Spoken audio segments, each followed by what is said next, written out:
Here's Trump talking about taking D.C. back from the thugs, and we'll jump right into this.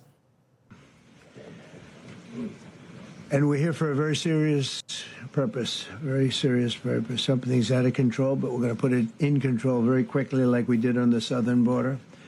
I'm announcing a historic action to rescue our nation's capital from crime, bloodshed, bedlam, and squalor, and worse.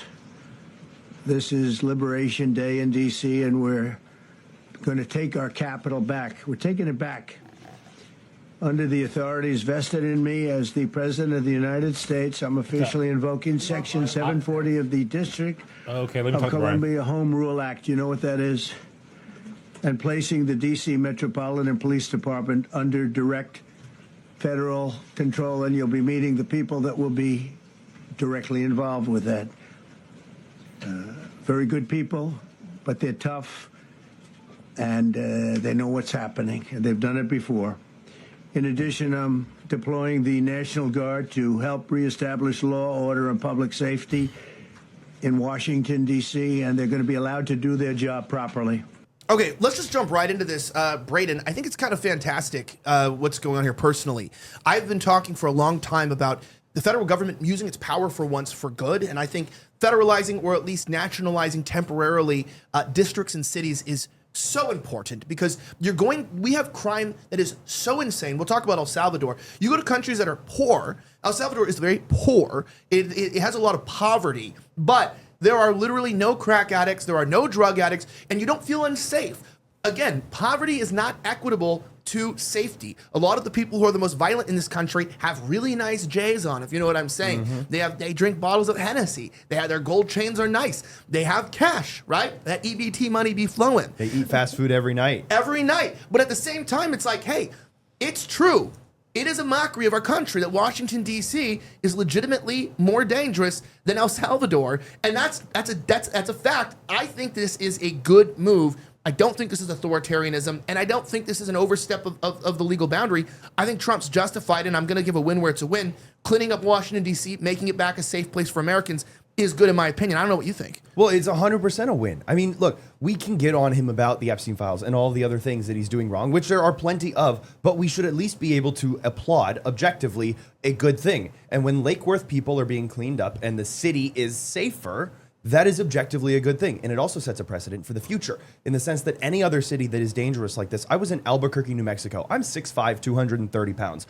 It does not take, you know what I mean? Like, it takes a lot to make me feel uncomfortable or unsafe. Albuquerque, New Mexico was the only city that I've been walking in that wasn't at nighttime that I felt odd at. Like, I was going at 6 p.m., 7 p.m. to go get dinner, and I was like, this is weird. Like, I feel uneasy walking through this city. That doesn't happen to me, and I can only imagine how it would happen to my mom or my sister or someone like Olivia who's walking through the streets, and it's dangerous. And so this is inherently a good thing. I mean, you know, everyone likes to quote and go, well, this is going to disproportionately affect, you know, certain minority groups, and then you look at those certain minority groups which make 13% of the population, which in reality, it's only a half of that 13% that are committing all these crimes. So 6.5% of the population is committing 59% of all aggravated assaults, 56% of all murders, 59% of all, you know, like homicides, burglaries, carjackings. And so I think it really was a catalyst, this Big Balls situation, which is funny to talk about because the history books are going to record that Big Balls was jumped by a bunch of scholars, doctors, and engineers.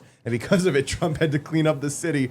But it sets a good precedent. We can hope that this will eventually kind of broaden. And I mean, yeah, it's a little bit nationalistic, but that's kind of what we need to fix this country. I mean, like you said with El Salvador, we're talking about how cleaning up the streets took someone to really go in and take a stance, and that's what it's going to take in America as well. Yeah, I don't know if you agree with that, Ryan. I mean, you've seen the lot. You've seen, like, I don't think authoritarianism is necessarily even bad, you know? Sometimes it's like we need a little authority.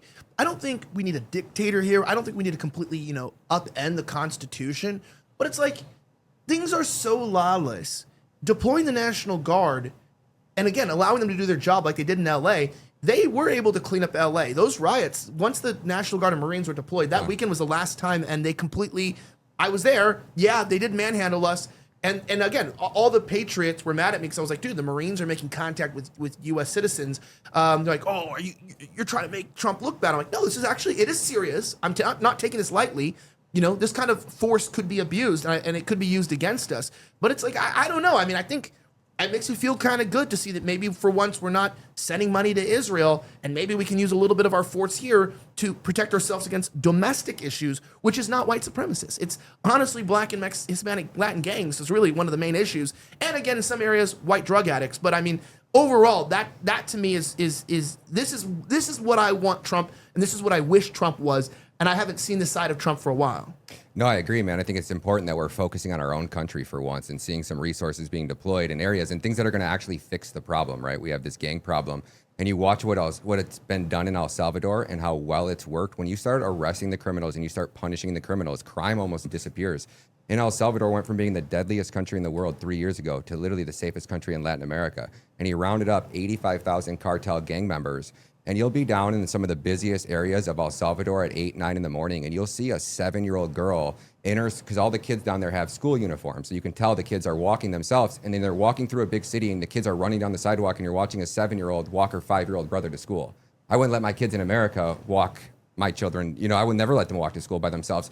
And you're seeing it. That's how safe it is down in El Salvador. You can't really explain it. It's almost something that you just have to experience.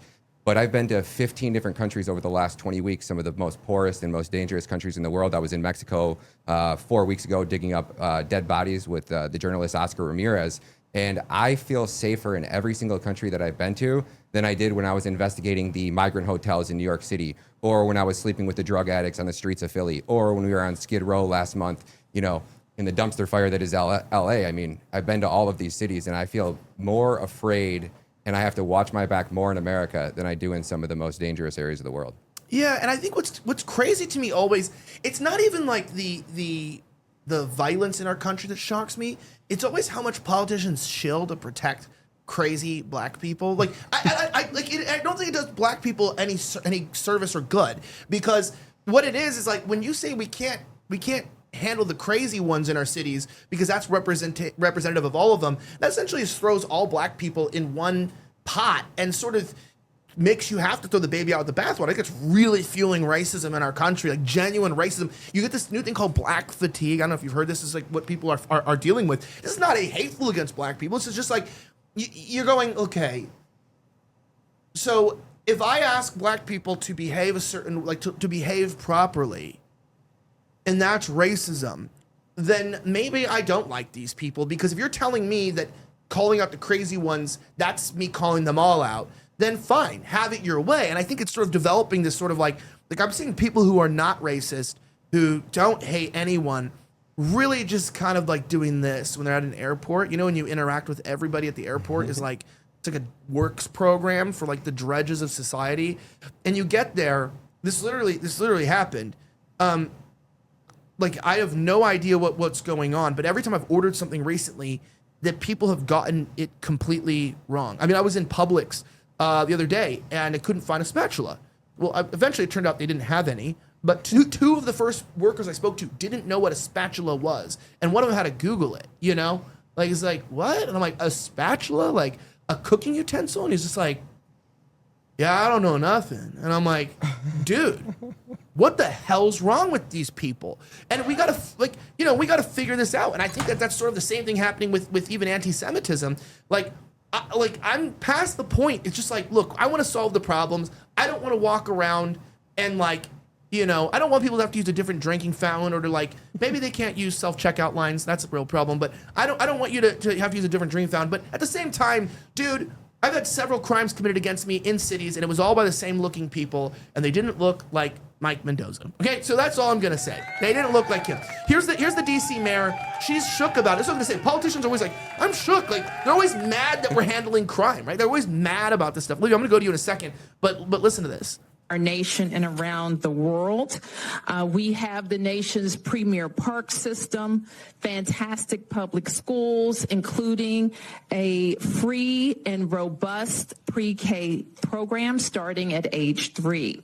We have a tremendous public transportation system, and we have hardworking people here who are raising families, starting businesses, and hiring workers. So it's very important to me that for all who live here and visit here, just know how beautiful our city is and how proud we are of all that we've accomplished here. We're unique in other ways as well, though we... Shit, that's what it sounds like, right? It's like we got parks and shit, and like, you know, and great places and shit. But like, I don't know what you think about this personally, but I do always love, Olivia, how like whenever people are trying to attack Trump or like, again, defend the wrong people, they always talk about unrelated stuff. Like, well, we got parks, and no one's saying on parks. They're saying you get mugged in the park. Like they're, you know what I mean? No, and it's like, you know, we got clubs and stuff. You know, there's plenty of drugs. Like we know you got a lot of gay people. You know, we understand that, but it doesn't really answer the question. I don't think we need to spend too much time on this topic, but in retrospect, what do you think? Final conclusion about with Trump doing this? Well, is this the right thing to do? Is this an overstep? Do you think he's doing the wrong thing? I mean, again, if this was Biden, would you still support it? Why did it take this dang long? As someone who lived in Chicago for 18 years. Oh, damn. Yeah, I know. Thank God I got out of there. But as someone who lived there for 18 years, I've seen the worst of the worst. But I will say I went to D.C. probably 30 times the last 2 years. One of the times I was walking to CVS to get hairspray, and I looked behind me and someone got robbed. And, of course, color me shocked who was doing it. I think it took way too long to get all this done. So, honestly, I think it's good that he's doing it now.